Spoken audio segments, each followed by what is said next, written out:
तो फिल्म की शुरुआत होती है एक आवाज से जो सुनाती है हमें उन ट्रोल्स की कहानी जो कभी हजारों साल पहले इंसानों के साथ ही इसी दुनिया में रहा करते थे। साइज में ये बहुत बड़े बड़े दिखने वाले ट्रोल्स मॉन्स्टर नहीं थे, बल्कि मासूम सी क्रिएचर थी जिसकी बड़ी सी बॉडी पत्थरों से बनी थी और दिल उनका मिट्टी और दरख्तों से बना था। ये क्रिएचर नेचर का ही हिस्सा लगते थे, किसी को नुकसान नहीं पहुंचाते थे, बस धूप में नहीं निकलते थे क्योंकि धूप इन्हें जिंदा ट्रोल्स से पत्थरों में बदल कर रख देती थी। ये लोग इंसानों के साथ ही हंसी खुशी अपनी जिंदगी गुजारते थे, लेकिन फिर सब कुछ बदलने लगा। इस दुनिया में क्रिश्चियनिटी फैलने लगी और क्रिश्चियन लोगों को लगा कि ये दुनिया सिर्फ इंसानों के लिए है और ट्रोल्स का इस दुनिया पर कोई हक नहीं है। उन्होंने इन बेकसूर ट्रोल्स को मारना शुरू कर दिया और उन पर बहुत जुल्म किया।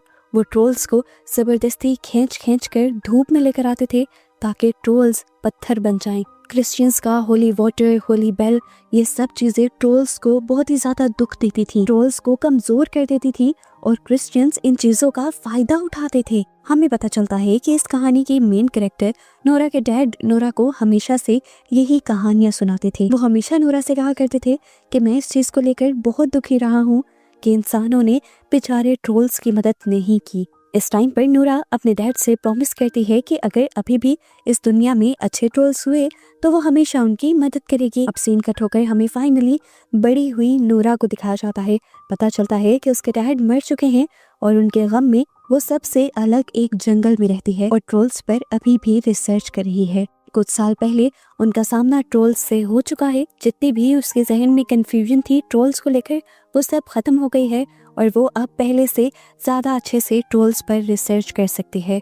एक दिन अचानक उसके घर में एक आदमी घुस आता है। नोरा डरती नहीं और पीछे से उसके ऊपर हमला कर देती है और पता चलता है कि ये चैड था, प्रेसिडेंट का पर्सनल सेक्रेटरी, जिसने पहले भी ट्रोल्स से लड़ने में नोरा की काफी मदद की थी। वो अब भी गवर्नमेंट के लिए ही काम कर रहा है, लेकिन साथ साथ ट्रोल्स को बचाने के लिए कुछ नए तरीके भी ढूंढ रहा है, क्योंकि उसे भी नोरा के डैड के जरिए पता चला था कि ट्रोल्स बुरे नहीं हैं और मॉन्स्टर नहीं हैं। इस टाइम चैड नोरा को एक बहुत ही बड़ा राज बताने आया था और इसके लिए वो यहाँ से उसे एक खुफिया लैब में ले जाता है। लैब में उनसे मिलते हैं एक प्रोफेसर लैरी। ये प्रोफेसर लैरी भी नोरा की तरह ट्रोल्स पर ही रिसर्च कर रहे थे और यहाँ पर नोरा को वो मिलता है जो उसने कभी सोचा भी नहीं था। वो ट्रोल जो नाजिस के टाइम पर पहाड़ों में से निकला था, वही ट्रोल इस टाइम प्रोफेसर लैरी की लैब के अंदर था। इन्होंने इस ट्रोल का नाम जेरी रख दिया था और साइंटिस्ट ने बताया था कि ये पिछले 100 सालों से सोया हुआ है।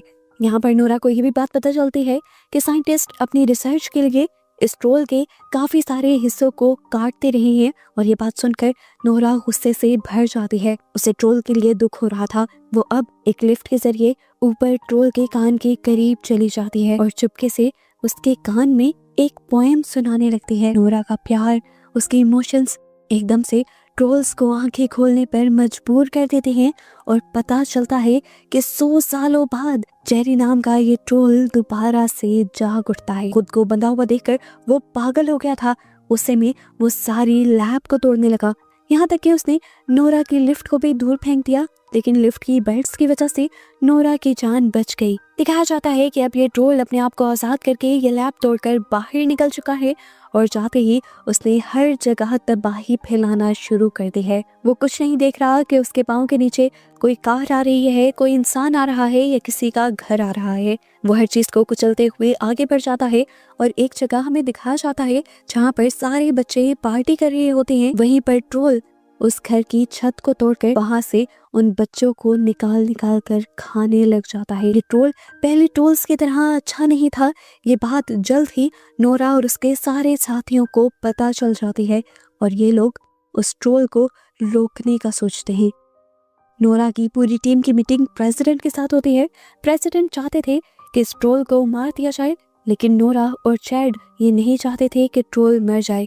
वो मिशन के लिए तो तैयार हो जाते हैं, पर चुपके से नोरा और चैड प्लानिंग करते हैं कि इस ट्रोल को वो हर हाल में बचा कर रहेंगे। इस सब के दौरान हमें क्रिस नाम के एक कैप्टन को दिखाया जाता है जो इस पूरे मिशन में उनके साथ रहने वाला था। क्रिस और उसकी टीम यूवी लाइट्स वाले बड़े बड़े हेलीकॉप्टर्स तैयार करते हैं। उनका मकसद है ट्रोल को रात के वक्त ही पत्थर बना देना। रात को दिखाया जाता है कि जब जेरी नाम का वो ट्रोल अभी भी लोगों को खा रहा था, तब क्रिस और उसके बाकी सभी साथी हेलीकॉप्टर ट्रोल को मारने के लिए उसके करीब आ गए। उन्होंने यूवी लाइट्स के जरिए ट्रोल को कमजोर करने की तो कोशिश की, लेकिन वो ट्रोल को पत्थर में ना बदल पाए और ट्रोल उनके इस हमले से बहुत ज्यादा गुस्से में आ गया कि उसने बिजली का एक टॉवर जमीन से ही उखाड़ कर वहीं लोगों पर फेंक दिया।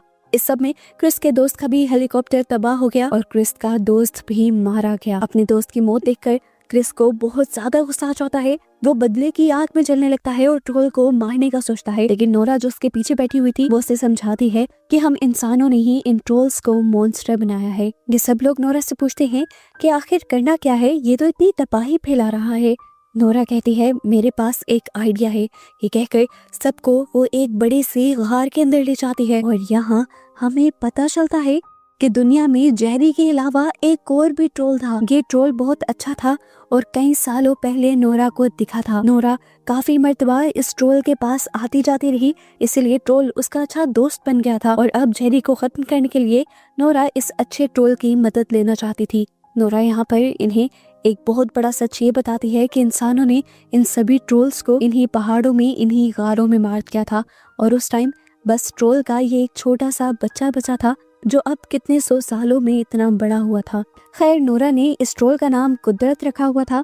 यहाँ चाइल्ड और नोरा मिलकर प्यार से उस ट्रोल को एक नज़म सुनाते हैं और फिर उससे मदद मांगते हैं ताकि वो जेरी को रोक सके। कुदरत नोरा की बात मानकर जेरी से मिलने के लिए चाहता है, लेकिन जेरी की नफरत इतनी गहरी थी कि वो किसी की बात सुनने को तैयार ही नहीं था। जेरी जोर से अपना पैर पटकता है जिसकी वजह से कुदरत के पाँव के नीचे की बर्फ टूट जाती है और कुदरत पानी के अंदर डूब जाता है। और ये देखते हुए नूरा बुरी तरह टूट जाती है क्योंकि उसे लग रहा था कि कुदरत पानी में डूबकर मर गया है। हम देखते हैं कि पहले वाला जेरी ट्रोल यहाँ से चलना शुरू कर देता है। नोरा को पता चलता है कि वो ट्रॉन्डियम की तरफ जा रहा है जहाँ सेंट ओल्फ रहता था। नोरा चैड और उसकी पूरी टीम भी ट्रॉन्डियम की तरफ बढ़ने लग जाती है। सबको ये बात पता थी कि इस चर्च के अंदर सेंट ओल्फ की कब्र है, लेकिन पहले किसी को भी वो कब्र नहीं मिली। पर यहाँ नोरा और चैड अपनी जहानत का इस्तेमाल करते हुए ओल्फ की पेंटिंग के अंदर 3 ऐसे निशान देख लेते हैं जो निशान असल में इस दरवाजे को खोलने की चाबियां थी। उन्हीं निशानों में वो 3 डंडे डालकर दीवार को पूरी तरह घुमा देते हैं और अंदर से इन्हें आखिरकार ओल्फ की लाश मिल जाती है उसकी चांदी की तलवार के साथ। यहाँ पर ओल्फ के कपड़ों से उन्हें एक अधूरा लेटर मिलता है। इसके साथ का आधा लेटर उस लैब में था जहाँ पर साइंटिस्ट ने जेरी ट्रोल को रखा हुआ था। ये लोग दोनों की पिक्चर लेते हैं और उसे मिला देते हैं, जिसके बाद इन्हें एक बहुत बड़ी सच्चाई पता चलती है कि हमेशा से मशहूर था कि सेंट ओल्फ ने ट्रोल्स को मरवाया है, लेकिन ऐसा नहीं था। उसने तो ट्रोल्स को मारने का ऑर्डर दिया ही नहीं था। वो सिर्फ उन्हें दुनिया की दूसरी तरफ शिफ्ट करना चाहता था ताकि इंसान ट्रोल्स से और ट्रोल्स इंसानों से डिस्टर्ब ना हो। लेकिन चर्च ने उसका हुक्म नहीं माना और चर्च के कहे के मुताबिक सभी ट्रोल्स को मार दिया गया। और फिर चर्च ने इल्जाम लगाया कि ये सारा किया धरा ओल्फ का है और ये सब कुछ छुपाने के लिए उन्होंने आखिर ओल्फ को ही मरवा डाला और उसकी ग्रेव भी इतनी छुपा कर बनाई। नोरा को भी समझ आ गई कि जेरी अपने सभी साथी ट्रोल्स का बदला लेने के लिए ट्रॉन्टियम की तरफ बढ़ा था। इस ट्रोल को रोकने के लिए नोरा के डैड की रिसर्च से इन्हें पता चलता है कि ट्रोल को सिर्फ होली वाटर से ही कमजोर किया जा सकता है। पता चलता है कि इसी चर्च के नीचे होली वाटर की एक बहुत बड़ी झील थी। नोरा और उसकी टीम अब लोगों और मिलिट्री की मदद से होली वाटर से बनने वाले बहुत से हथियार यानी वेपन्स तैयार करते हैं। और जैसे ही जेरी रात को शहर में आता है, ये लोग पहले चर्च की घंटी बजा बजा कर उसे कमजोर कर देते हैं और उसके बाद बहुत सारे होली वाटर्स वाले हथियार उसके ऊपर फेंकते हैं। लेकिन इससे उस ट्रोल का कुछ भी नहीं बिगड़ता, बस उसे और भी ज्यादा गुस्सा आ जाता है और वो इर्द गिर्द और भी ज्यादा तबाहियां फैलाना शुरू कर देता है। इससे पहले कि यहाँ सिचुएशन हाथ से निकल जाती, अचानक पानी में से डूबा हुआ कुदरत वापस आ जाता है, जिसे देखकर नोरा सबसे ज्यादा खुश होती है। कुदरत जेरी को रोकना चाहता था, इसलिए दोनों ट्रोल्स के दरमियान में शहर के बीचों बीच लड़ाई शुरू हो जाती है। नोरा के साथी बताते हैं कि ट्रोल को पूरी तरह मारने के लिए उसके जिस्म में नहीं बल्कि उसके दिल तक होली वाटर पहुंचाना होगा और ये काम करना इतना भी आसान नहीं था। और इस काम को करने के लिए बस इनके पास अब एक ही वाटर बॉम्ब बचा था। ट्रोल हर टाइम हिल रहा था, ठीक उसके मुंह के अंदर निशाना लगाना तो पॉसिबल ही नहीं था। इस टाइम चैड अपनी कुर्बानी देने का फैसला करता है। वो फैसला करता है कि वो इस होली वाटर के बॉम्ब को ट्रोल के मुंह के अंदर लेकर जंप कर देगा। सभी उसके फैसले से खुश नहीं थे, लेकिन सभी इंसानों को बचाने का बस एक यही रास्ता बचा था। चैड और क्रिस वाटर बॉम्ब लेकर हेलीकॉप्टर से जेरी के मुंह के करीब पहुंच जाते हैं। वो वाटर बॉम्ब को जेरी के मुंह में डालने की कोशिश करते हैं। पहली कोशिश इनकी नाकाम हो जाती है, जिसके बाद चैड अपनी वाइफ को कॉल करता है उसे लास्ट गुड बाय कहने के लिए, और उसे ये भी कहता है कि मेरे बेबी को भी बताना कि डैड उससे बहुत प्यार करते थे। ये कहते ही वो वाटर बॉम्ब लिए हेलीकॉप्टर से सीधा जेरी के मुंह के अंदर जंप कर देता है। बॉम्ब फटता है, जेरी के दिल की तरफ रोशनी दिखाई देती है और जेरी का जिस्म अंदर से खत्म होने लगता है। और इस दौरान कुदरत अपना हाथ पीछे से जेरी के जिस्म के अंदर डालते हुए उसका दिल निकाल कर फेंक देता है। इस तरह जेरी मर जाता है और फाइनली इन लोगों की जीत होती है। लेकिन इस सब के बावजूद भी नोरा और उसकी पूरी टीम चैड की मौत के लिए बहुत ज्यादा दुखी थे। लेकिन अब इंसानियत तो बच गई थी। मूवी के पोस्ट क्रेडिट सीन में हमें कुछ महीनों बाद का सीन दिखाया जाता है। हम देखते हैं कि चैड की वाइफ के पास चैड का बेटा पैदा हुआ था। पूरी टीम नोरा के घर वेकेशन पर आती है और उसी दिन ये लोग महसूस करते हैं कि घर जोर जोर से हिल रहा था। नोरा बाहर आकर देखती है तो पता चलता है कि कुदरत नोरा के घर के पास आ रहा था। पता चलता है कि सभी इंसानों को कुदरत की यानी इस ट्रोल की असलियत पता चल गई थी कि वो इंसानों का दुश्मन नहीं है, वो तो इंसानों की मदद भी करता है।